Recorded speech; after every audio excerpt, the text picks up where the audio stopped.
Was the US-Iran ceasefire really Trump's victory lap? Or was it Mojtaba Khamenei's decision that quietly made peace possible at the last minute? What triggered Trump's big switch from threatening that a whole civilization will die, to suddenly preaching restraint and accepting a 2-week truce?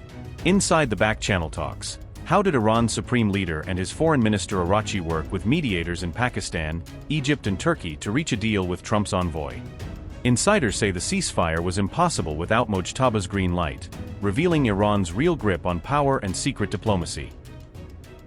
Officials in the United States and Israel learned of a key development on April 6, just before the ceasefire was announced. Iran's supreme leader Mojtaba Khamenei had instructed his negotiators to move towards a deal, according to an Axios-based account. Despite Trump's public threats of annihilation, there were signs of diplomatic momentum behind the scenes. On April 6, U.S. envoy Steve Witkoff sharply criticized Iran's 10-point counterproposal when it was presented to mediators, labeling it unacceptable. Witkoff reportedly called the Iranian proposal a disaster and catastrophe, according to a source cited in those accounts. Pakistani mediators then shuttled new draft texts between Witkoff and Iranian Foreign Minister Abbas Araghchi in an effort to narrow the gaps. The foreign ministers of Egypt and Turkey also stepped in to help bridge diplomatic differences between Washington and Tehran, Axios reported. By that night, mediators had secured U.S. approval for an updated proposal laying out a 2-week ceasefire. At that point, the final decision rested with Khamenei, who was said to be actively involved in the process. Two regional sources described his decision to authorize negotiators to pursue a deal as a breakthrough. One regional source told Axios that without his green light, there would not have been any ceasefire agreement. The same source said Araghchi played a central role internally in persuading the IRGC to accept the deal's terms. Even as progress was made, Trump continued to threaten that a whole civilization will die tonight if Iran did not comply with his ultimatum. Some U.S. media reported that Iran was suspending or denying formal diplomatic talks in response to Trump's rhetoric, even while messages were still being passed via mediators. U.S. Vice President J.D. Vance worked the phones from Hungary, dealing primarily with Pakistani interlocutors during the critical hours. Netanyahu was also in frequent contact with Trump and senior U.S. officials throughout the process, Axios reported.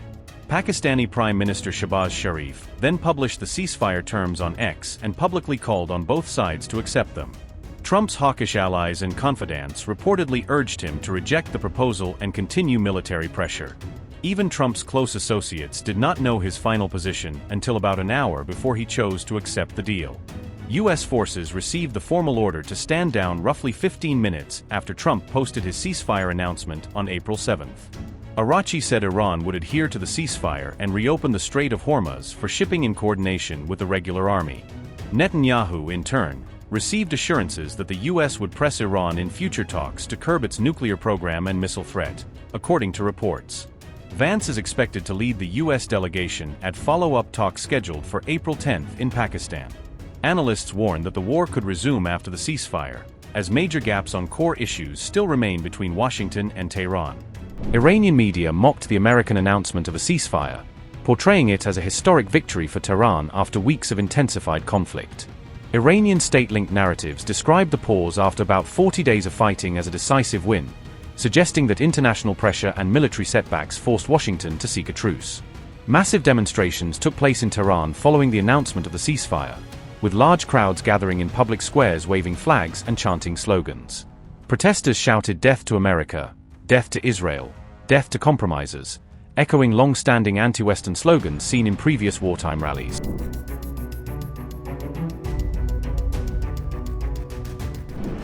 Israel reported fresh missile attacks from Iran on the night of April 7 to 8, just as news of a truce was confirmed, claiming the barrages had continued despite public talk of de-escalation.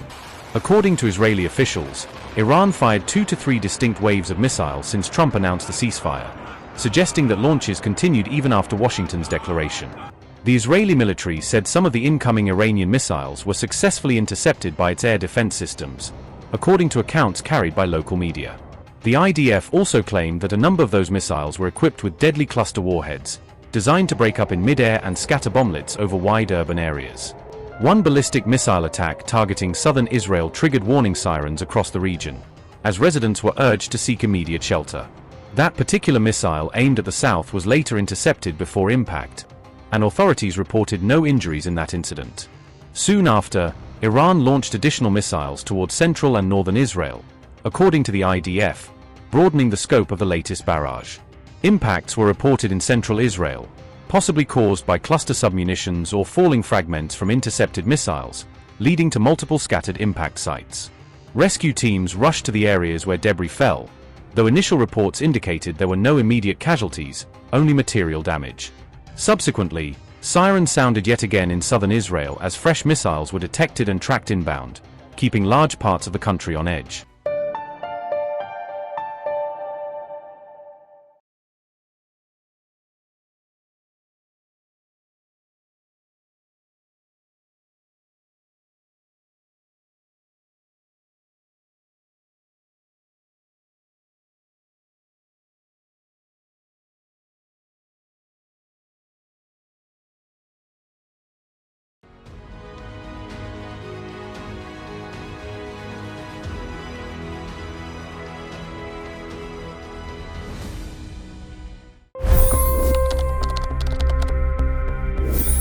$25 crore गरीब गरीबी को परास्त करके बाहर निकले।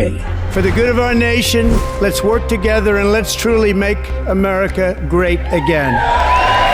The fastest news breaks. Requested PM saying that look, you will have to speak to Putin and to Zelensky.